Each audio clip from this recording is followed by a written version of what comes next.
Bowers, what is your present occupation? I'm Vice President of Lockwood Meadows Incorporated, which is a real estate land development company. And where were you employed on November 22nd, 1963? At that time, I was employed as a tower operator for the Union Terminal Company.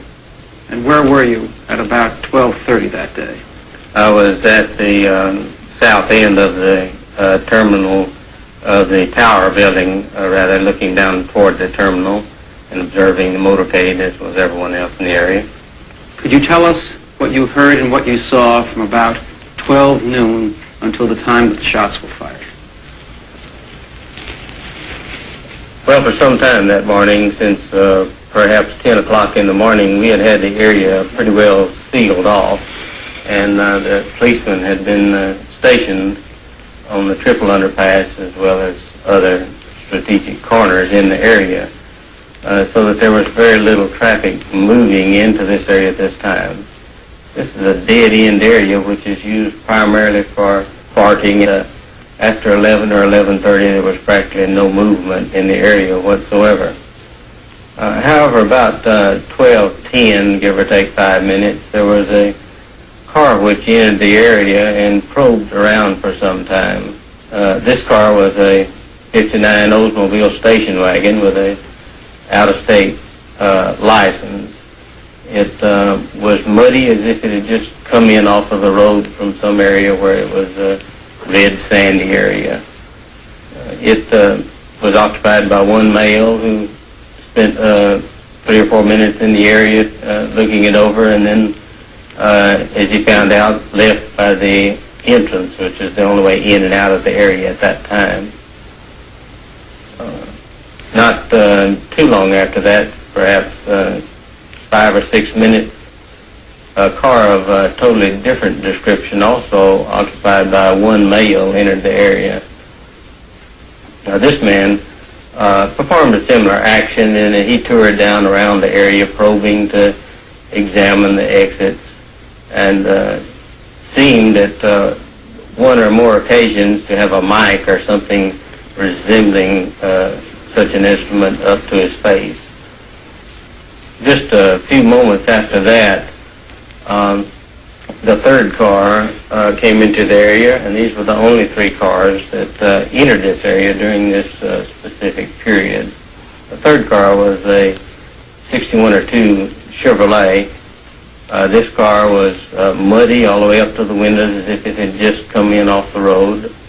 It had an out-of-state license identical to the first car of the series. And it also had political stickers on it, which were not only for the same candidate, but were identical in nature and color, so that they appeared to have been from the same group. This car was occupied by one male who spent a little bit more time in the area than the others, and probed down by the side of the tower where I was located. I could not state that these cars left the area entirely, because after they got back onto the extension of Elm Street in front of the school depository building, they were lost to my vision, so that they could have remained very close. Immediately after the shots were fired, there, of course, was mass confusion, to put it mildly, but the area was immediately sealed off by, I would say, at least 50 police within 3 to 5 minutes. The first one to appear on the scene, other than those who, of course, who were standing around, including 2 on top of the triple underpass, was one who rode a motorcycle up the incline coming up from the lower portion of Elm Street, and he rode perhaps 2/3 of the way up or more before he deserted his motorcycle. At the time of the shooting, in the vicinity of where the 2 men I've described were, there was a flash of light, there was something which occurred which caught my eye in this immediate area on the embankment. Now, what this was, I could not state at that time, and at this time I could not identify it, other than there was some unusual occurrence, a flash of light or smoke or something which caused me to feel like something out of the ordinary had occurred there. In reading your testimony, Mr. Bowers, it appears that just as you were about to make that statement, you were interrupted in the middle of the sentence by the commission counsel, who then went into another area. Well, that's correct.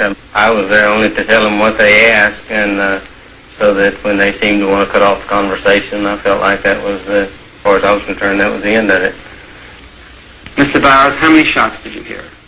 There were 3 shots, and these were spaced with 1 shot, then a pause, and then 2 shots in very close order, such as perhaps